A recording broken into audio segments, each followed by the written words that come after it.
Hey, welcome to Growth Rising. I'm Bird, and on this channel, we just talk about all things dealing with astrology. We've been going over the 12 houses in the birth chart. Well, today we're going to be going over the 12th house in the birth chart. But if you want to find your specific birth chart, the only thing you have to do is like go to Google and type in calculate my birth chart or free birth chart calculator, and you'll get a lot of different options to come up, and you just click on one and you just have to know your birthday, which most of us know our birthday, the place of your birth and the time that you were born, so that you can get a more specific chart that's tailored to you. Because with also having the time of your birth chart, you'll also be able to know like what sign rules what house and what planets are in what house. And that'll let you know like how heavy a certain house is, and so on and so forth, because you might find out something about yourself. Like, why do people always say I have RBF? Oh, I have Pluto in my first house or something like that. But not saying everybody who has Pluto in their first house has RBF. Do keep that in mind, but that could be one thing about it. Um, okay, now let's get on to the 12th house, Bird. The 12th house is the house of the unconscious or of mystery. The 12th house is ruled by Neptune and Pisces. And Neptune is the planet that's kind of delusional. Well, delusional is probably not the best way to put it, but Neptune likes to escape reality.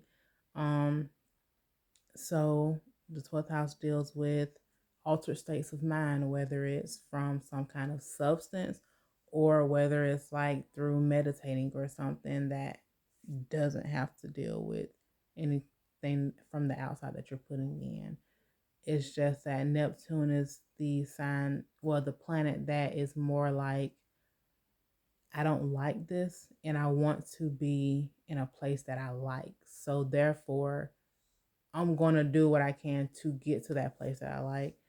You probably heard something about like wherever you have Neptune, there could be some type of addiction, or that Pisces are the signs that are more likely to be addicted to something. Not all Pisces are addicted to something. And even if you are addicted to something, it doesn't necessarily mean it has to be some type of substance. Sometimes you can be addicted to going to the gym. You can be addicted to, I don't know, eating, or you could be addicted to social media. And like, there's a lot of different things that you can get addicted to just because it makes you feel good. It makes you feel better. And that's what Neptune is about. Like, I want to feel good. So therefore, I'm going to do whatever it is that I usually do to get me to that point. But yeah, the 12th house deals with that. The 12th house also deals with, your creative side and, your intuition, because we also got to think about it. This house is, ruled by Neptune and Pisces. And of course, they like to be creative and are definitely intuitive. Um, the 12th house is definitely um one of those houses that, what is it, intuitive, karmic. Yeah, it's an important house. Keep that in mind. And also it deals with transpersonal knowledge and understanding. The 12th house is associated with, like being in a trance or hypnosis, because like I was saying earlier, the 12th house is the house where you want to feel good. You don't, like, if you have to escape whatever is going on in reality, that's exactly what you're going to do, so that you can escape your reality to get to whatever state of mind it is that you want to be in. Another thing that's associated with the 12th house is like prisons, hospitals, um retreat centers. And the 12th house is also, it deals with your dreams, empathy, and the unknown. Because sometimes things that are in our unconscious mind, we're not aware of it. Like, let's say if you're addicted to sweets, you might not even be aware of it. You might think, okay, well, I'm not going to eat this candy. I'm just going to eat this cupcake or something. Basically just not eating one sweet just to choose another sweet just because it makes you feel good in your mind. You're thinking, okay, this feels good. Not talking about how your body is going to feel like afterwards, but in this moment, it's more like, okay, this feels good to me, so I want to keep doing it. That's the type of stuff that's associated with the 12th house. The 12th house, and I also wanted to mention on dreams. Sometimes dreams can show us certain things. Dreams can sometimes be messages, and that is associated with the 12th house because sometimes in our conscious mind, we won't accept or receive those messages. But when we're in the state of dreaming, then we're more open to it. And also, just a little side note, sometimes we do benefit from having a dream journal. I know sometimes I always say, I got to get me a dream journal because sometimes I just text or, put in my phone whatever the dream was. Because, like I was saying, sometimes your dreams can be messages.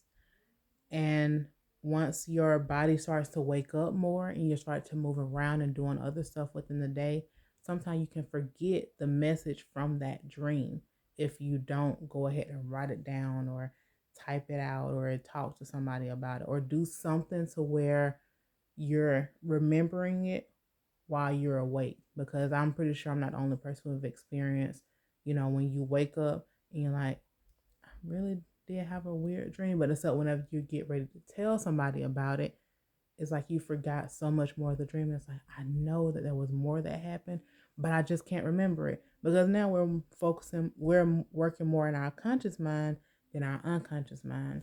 But yeah, the 12th house definitely deals with the things that we might not even know so much about ourselves, because the 12th house is also the hidden house. It's where we're not as quick to show all of this. We're not as quick to be like, here, look at my dream. You might not tell that to everybody, just people who are very close to you. So that's one thing dealing with the 12th house. And, of course, Neptune and Pisces. Like Pisces is like the dreamy sign. That's how I put it. Like Pisces is such a dreamy sign because it's ruled by Neptune. And Neptune loves to dream, daydream, sleep dream, leave the reality dream, whatever kind of dream it is. That's what Neptune is big on. But okay, the 12th house doesn't only deal with dreams, but that's just one thing I did just want to add in as a side note was about the dream. But yeah, so the 12th house is about things that sometimes we still discover about ourselves, whether we're 10, 20, 30, 40, 50. There could still be things that we're discovering about ourselves that you know, we weren't as aware of or we weren't as conscious of because it was just something that was hidden. It was something that was in our unconscious mind. It's just something that we might just do out of habit and we don't even realize it anymore. It's just part of our lives now until maybe somebody else points it out or something happens to where it's right there in our face. Because also keep in mind, Neptune is more about feeling good or being in a state of mind that makes you feel good versus facing whatever reality has going on, because sometimes it's nice to get away from reality. But um I do want to say thank you for sticking with me throughout this whole house series. I am gonna try to make sure I make a playlist with all the houses in one, like in one playlist, so they can just play one after the other. And also, if you found any value from this video, give it a thumbs up or a comment or both. I won't be mad. And also, you can find me on Instagram and on TikTok, at Growth Rising. You just type that into the little search bar and you will see me, or you will see my hair. It's something, but you'll know it's me. But yeah, so thank you for sticking with me throughout the 12 houses. And I hope you have a good one. Bye.